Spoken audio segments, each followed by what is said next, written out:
Olá pessoal, tudo bem? Hoje a gente vai falar sobre patogenicidade in vitro de Pithium sp em cultivares de alface.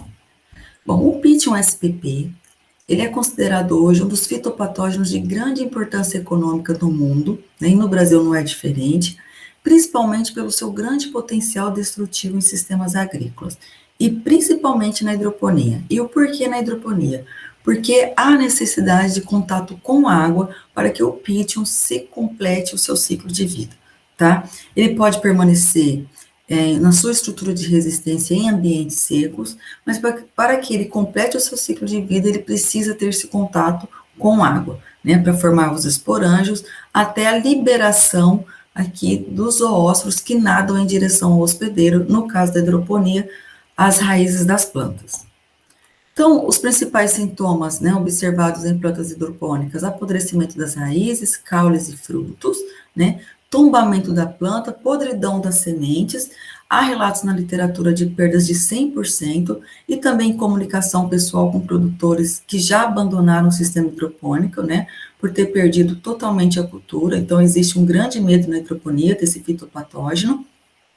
Então, a gente pode observar algumas plantas já apresentando sintomas de escurecimento da raiz, né, apodrecimento de caules também em raiz. Geralmente, na hidroponia, as raízes são bem clarinhas.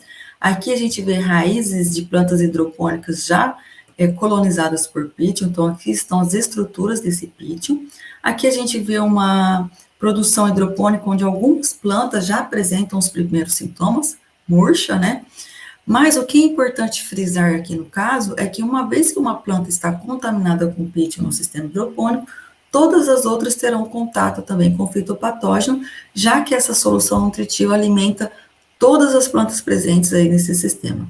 Um outro também fenômeno que acontece bastante na hidroponia, que a gente chama de infecção subclínica, é a queda da produtividade bem acentuada, mas sem sintomas aparentes. Muitas vezes, isso pode ser associado à presença de Pithium. O objetivo desse trabalho foi avaliar a patogenicidade de Pithium em duas variedades de alface, né, observando a temperatura ótima de desenvolvimento tanto da planta, que foi 20 graus, e tanto do micro-organismo, que é a 27 graus. Como que foi feito o isolamento desse fitopatógeno? Coletamos solução nutritiva de uma produção hidropônica descartada, passou apenas uma vez no sistema, justamente por receio de contaminação por Pithium, então era descartada. Adicionamos sorgo, aguardamos alguns dias, né, de 3 a 4 dias, observamos a formação de massa micelial em volta dessas sementes, observamos no microscópio, né, avaliamos que tinha algumas estruturas, comparamos com a literatura e o caracterizamos como Pithium, né, a partir do que a gente observou na literatura. A partir daí, a gente transfere a semente de sorgo para meio de cultura específico, no caso a gente utilizou cornmeal agar, existem outros meios de cultura, mas o mais comum utilizado para cultivo de Pithium é o CMA, né, que é a base de milho. A partir daí, observada a purificação, ou seja, não havia presença de nenhum outro micro-organismo, a gente faz a preservação para que a gente possa trabalhar com esse fitopatógeno por longos períodos de tempo. No caso, essa preservação, ela já acontece há mais de 3 anos e a gente vem trabalhando com ela ao longo desse tempo.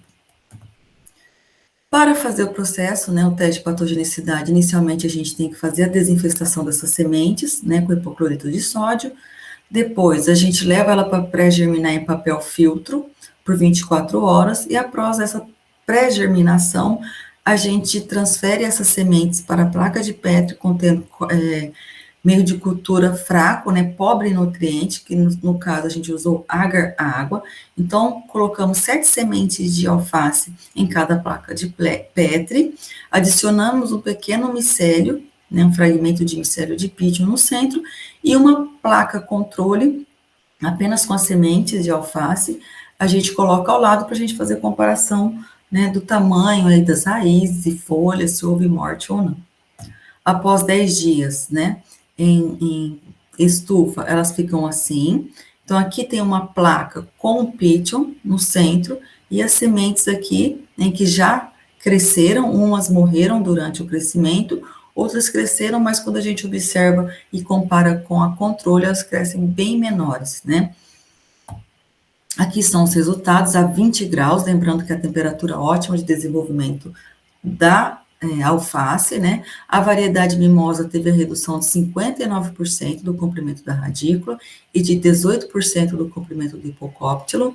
A variedade vera reduziu em 77% o comprimento da radícula e 3% do hipocóptilo. Então, lembrando que a raiz é a principal estrutura das plantas, né? É de onde que se é feita a absorção, né? Que ela consegue se manter em pé. Então, são as raízes. Então, uma redução do comprimento delas é muito drástica para a cultura. Quando a gente fez a comparação aqui com os 27 graus, que é a temperatura ótima de desenvolvimento do fitopatógeno, a variedade mimosa reduziu em 15% o comprimento da radícula e não houve redução do comprimento do hipocóptilo. A variedade vera reduziu em 82% o comprimento da radícula e de 40% do comprimento do hipocóptilo. Então, nos dois casos, tanto a 20 como a 27 graus, a variedade vera foi a mais suscetível, com redução drástica do comprimento das raízes, o que influencia intensamente aí no desenvolvimento da planta e da cultura como um todo. Aqui, sobre a taxa de sobrevivência a 20 graus, a variedade mimosa apresentou 94%, né, de sobrevivência, a vera 89%.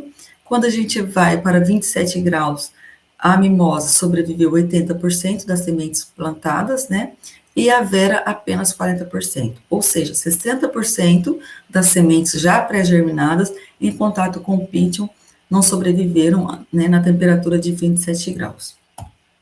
Então, para concluir, a variedade vera, a crespa, ela é menos resistente ao ataque do pítio, né, reduzindo em 77% o comprimento das raízes a 20 graus, que é a temperatura ótima de desenvolvimento da planta, e em 82% a 27 graus, que é a temperatura ótima de desenvolvimento do pítio, né, e foi a mais suscetível, sobrevivendo menos também em contato com o pítio, tendo uma morte aí de 60% das plantas cultivadas em contato com o pítio, tá? Gostaria de agradecer à Unicamp, à FEAGRE, ao CPQBA, onde eu fiz essa pesquisa, e ao CNPq, que financia minha bolsa de doutorado.